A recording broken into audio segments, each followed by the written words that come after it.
Greetings, my friends, and welcome to another episode of Healed Now What, a podcast where we discuss life, relationships, connection, and trauma through the lens of somatic and attachment psychology, nervous system health, relationships, and self-discovery.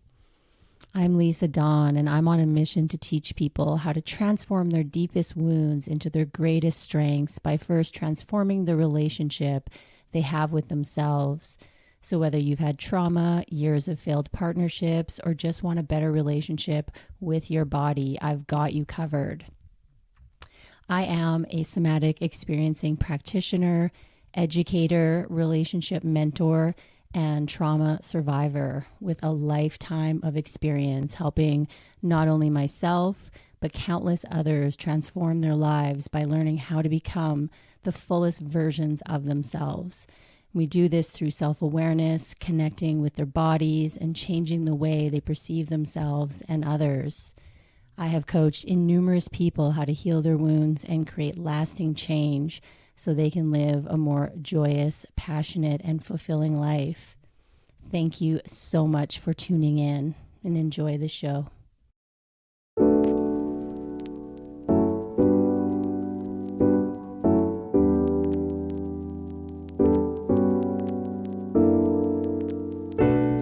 Hey friends, welcome back to this week's episodes with your host, me, Lisa Dawn. I wanted to start off this week with a few words about belonging and feeling loved in our own unique ways. And just check in to see which ones land for you. Maybe even just take a minute to see if someone in particular comes to mind with any of these. These quotes are from a person named Case Kenny.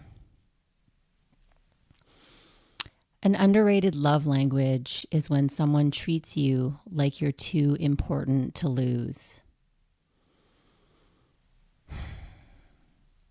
An underrated love language is when someone isn't fazed by your weirdness.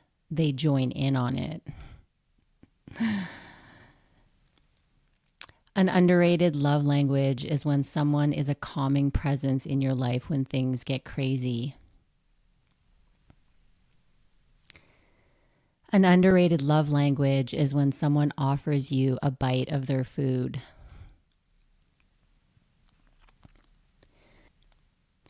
An underrated love language is when someone believes in your dreams as fiercely as you do. An underrated love language is when someone stands up for you when you're not around to see it. Just taking a moment to let all of those kind of land. All of these examples are just so lovely for our topic today. So I just completed a weekend-long attachment and relational training, which basically means that I voluntarily led myself into a dark night of the soul. Of course, I'm partly kidding, but really, I'm reminded that this work does require us to bring up the things that hurt us in the past and make peace with them in the present moment. And I'm also reminded that we all have these blind spots, and anytime I participate in one of these deep dives into my subconscious, I'm usually surprised at what I find there. There's such a great reminder that this is the work of remembering who we are, and it is vulnerable, and it is challenging, and it shows us who we've been being because of our core wounds. And so it's tender territory. It's confronting to bump up against the things within us that feel unchangeable, sad, overwhelming, and confusing. And these old patterns that arise, they also bring on feelings and situations that sometimes aren't ideal for who we want to become and how we want to be loved. And so as I was contemplating about this episode and what I wanted to share, I figured I'd start there. Because there are so many things within my own life that have changed because of this work. And so I wanted to give a few examples of these things in hopes that it will be a reminder of how beautiful you are, how far you've come, and how lovable you are. So over this past year, I was really able to hone in on a core wound that used to give me big anxiety about comings and goings, mostly goings for me. And what I mean by that is arriving somewhere like at a party or a social event or a small gathering. It always felt more comfortable for me to leave a party or a gathering without saying goodbye. So, when I was preparing to leave something, I would begin to feel anxiety bubbling up. And I never knew why. But through doing this work, my subconscious offered up something to me. I realized that this fear of saying goodbye was a particularly painful abandonment wound. If I said goodbye, they may not come back. And of course, this is not what I was consciously thinking. I was consciously thinking that I just had social anxiety. And of course, that might have been tied into this as well. But the bigger wound was this idea of people leaving and not coming back. So for me, ghosting was easier. People used to call me that. People used to say like, oh, it's just Lisa, she ghosted again. And so to all you fellow ghosters out there,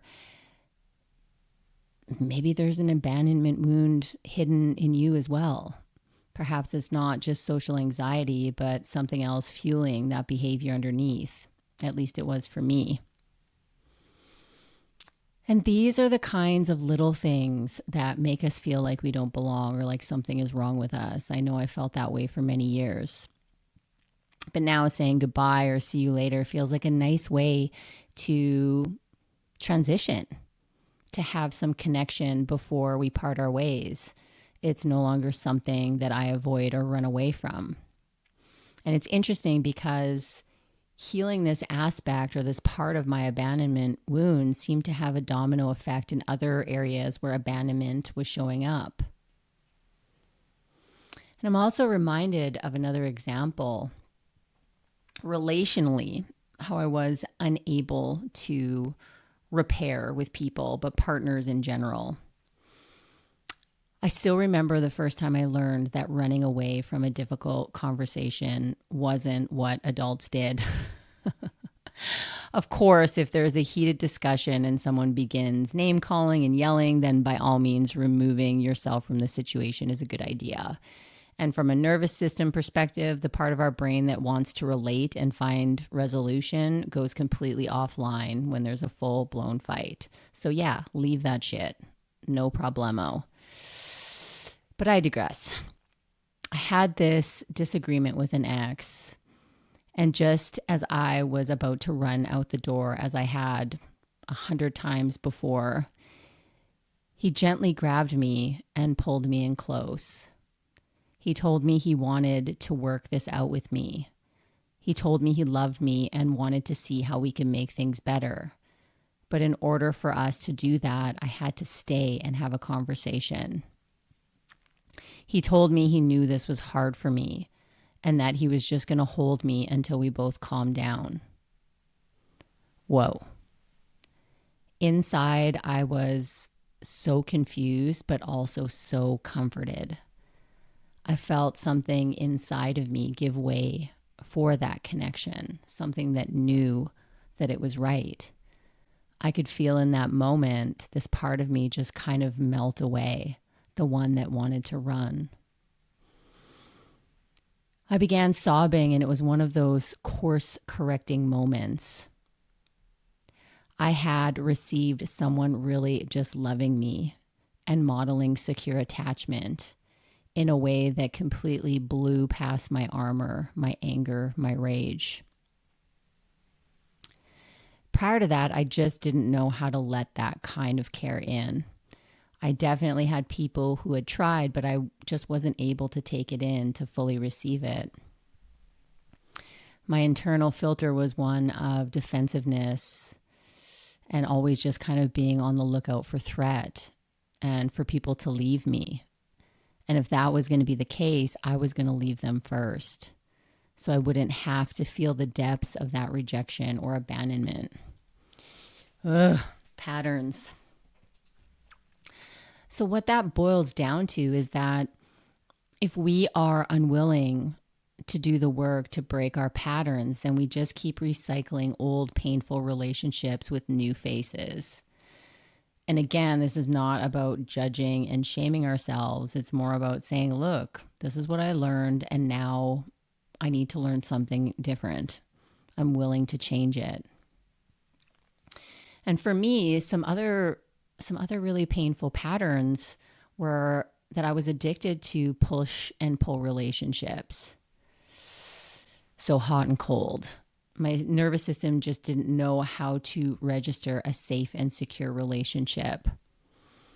I was attracted to what I couldn't have because what I wanted was always just out of my reach. I had learned that it was normal for partners to be ambivalent about me. I learned somewhere along the way that someone not choosing me fully was normal. I thought I had to prove myself to receive love. Rejection terrified me. I thought I loved the chase and the feelings of excitement that came with it, but when people showed me availability, I became scared and distant. I didn't realize that my nervous system was primed for that. And then I had to look at my own unavailability because for me, it was a projection. If I was truly available, I wouldn't tolerate unavailability, but that's what I was doing for so many years. And so from an attachment perspective, certain relationships make us feel intensely anxious while others can make us feel like we're suffocating. Some can confuse us. Some can make us feel like we're going crazy. It's important to note that the different relationships can trigger different attachment wounds. And yet we can practice the skills of secure attachment when we are single and when we are in relationships. And in this way, we can become more secure within ourselves first. So we already have a felt sense of what that can look like in relationship. So just want to take a moment there.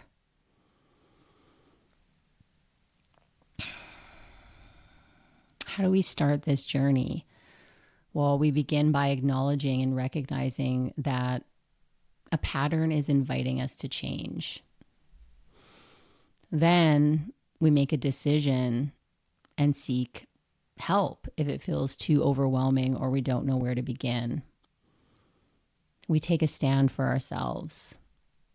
We might decide that this is no longer a pattern I'm participating in.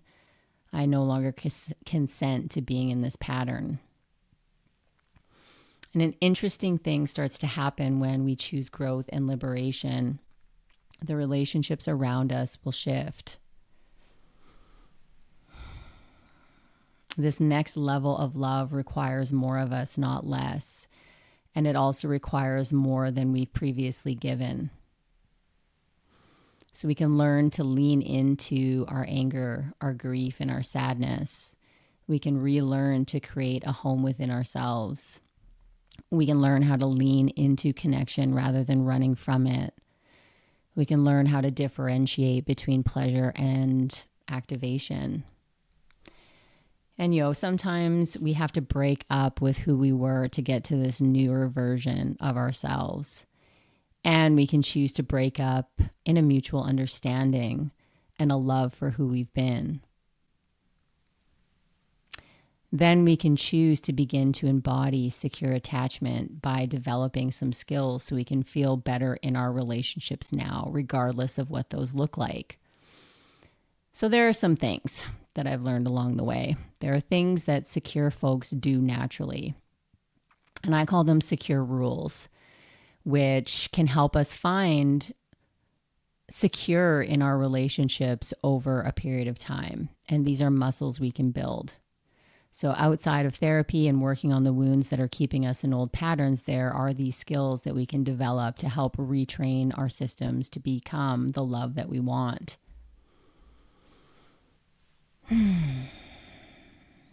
So let's begin, shall we? Now, again, I want to reiterate that these things can be practiced in your intimate partnerships, in your friendships, and also when you're single. So number one, secure folks expect that things are going to be okay when there is a disturbance or a disagreement. If someone needs space, they give it. If someone needs to come and go, that's okay too, as long as there's check-ins. Number two, secure folks don't threaten the relationship. So people with secure attachment don't do things that would make their partner feel worried or insecure about the relationship. So an example of this would be ultimatums or threats of leaving the partnership. And oh my God, this was my go-to for so many years. Anytime that we would hit a rough patch, I would threaten to leave. It was so black and white for me. Even at the hint of something not aligning, I would try and leave. Number three, taking time in transitions to reassure someone. So when someone has relational woundings, transitions are often when these wounds surface. So some examples of this are when you decide to move in with someone, when you're leaving for work or coming home, during big or stressful times. Secure folks take extra steps to make sure their partner feels supported and secure. Number five, responding positively for bids of connection. So again, this idea of being attentive and responsive when your partner seeks attention, affection, or support. So if your partner shares something interesting or asks for your opinion, engaging and showing interest. Or when your partner reaches out for physical affection or emotional support, responding warmly and positively. You know, it's like, even though I'm annoyed when I'm working and you come home and ask me to have a dance party with you, I know that 88% of the time people with secure attachment respond positively to bids for connection. So I'm going to learn to stop, have a quick dance party with you, and not be annoyed. And then on the other side of that, for the other person, I know that interrupting you to have a dance party is annoying to you, so I'm going to do that less. So it's this interplay between respecting each other and acknowledging what's important to one another. And again, this is all a work in progress. Just the other day, my hubby was really excited about his new office furniture, and I literally told him I didn't care about his damn office setup and to go and talk to someone else about it. So that wasn't very secure of me. But this also doesn't mean we have to be excited about and interested about everything that our partner cares about, but showing interest about things that are important to them most of the time is really important. Number 6, secure folks repair with each other. So what it means, they're good at fixing conflicts or misunderstandings in the relationship, and they accept their partner's efforts to make things right as well. So if there's an argument, they apologize. If they're wrong, they work together to solve the problem. And they also accept their partner's apologies and efforts to repair the relationship instead of holding grudges or staying angry. So choosing to apologize and seek repair in spite of our fears, insecurities, or pride is one of the most profound ways to show someone that you truly care about them and about the relationship. So even though it's hard for me, I know what is going to promote safety in this relationship is if I step in and apologize. This is scary and perhaps I don't want to do it, but I'm going to apologize to this person. And then I also recognize that maybe it's hard for me to receive an apology, but I'm going to practice letting it in when it comes. Conflict and ruptures are an inevitable part of every single relationship dynamic. We will fuck up. We're going to hurt people we love. So learning how to repair is so incredibly important. And it will come with practice. You'll just get better at it. So these are some of the things that promote safety and expansion in any relationship. Even if you just take one or two from this list and begin implementing them in your current relationships, you'll notice some changes. Learning these things and practicing brings secure functioning and rewires the brain. So we practice, we do something different, and we get a different result. So if you're someone who runs when things get difficult, do the opposite of that and see what happens.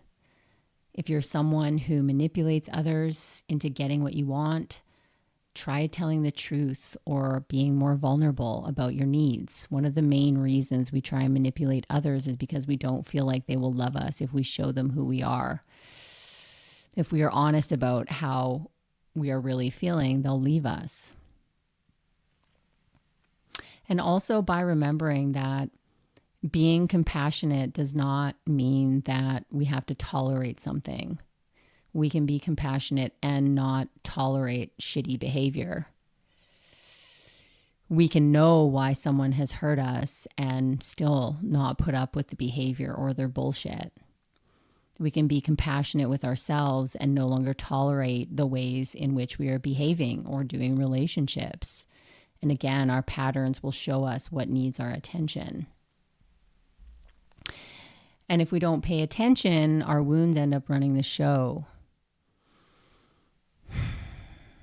So we have to begin to challenge the way that we behave and the wounds that we carry in order to just start to feel better in relationship. And again, outside of therapy, there are ways that we can do this and start to develop that within ourselves. So the secure rules I talked about help to maintain a healthy and happy relationship by ensuring that both partners feel connected and supported, and that any issues are quickly and effectively resolved. And something really profound to understand is that there is this battle going on between our inner child, who is scared and wants safety and connection, our inner teenager who is angry and wants justice, and then there's our current self who's just tired and wants peace. So we can begin to create the environment for things to flourish within ourselves. And as per usual, I wanted to finish with just a few beautiful quotes from one of my mentors. Being comfortable in your own skin and having tools that help you relax is a really big deal. But learning how to feel safe with others is revolutionary. We can never be completely safe, but we can move towards relative safety. We will never have our needs met perfectly, and we will never be nor have the perfect parent or partner. Thankfully, that's not required for deep and lasting healing. As we grow out of our wounded self and become a more securely attached, resilient being, we can foster the same process in others, becoming intimacy initiators and connection coaches for our families, friends, and the larger world. All of those quotes are from Diane Poole Heller. So as always, thank you for joining me. Thank you for being here. And bye for now. As always, thank you so much for listening. Life is busy, so it means even more that you're carving out time in your day to be here. Listen, we've got so many great episodes coming up, so please make sure you subscribe to follow along on Apple Podcasts or Spotify. And for those of you who like to watch your podcasts, we are now uploading them to YouTube. And if you appreciate these episodes, please do us a favor and leave a rating or a review and share it with anyone you think could benefit. See you again next Wednesday.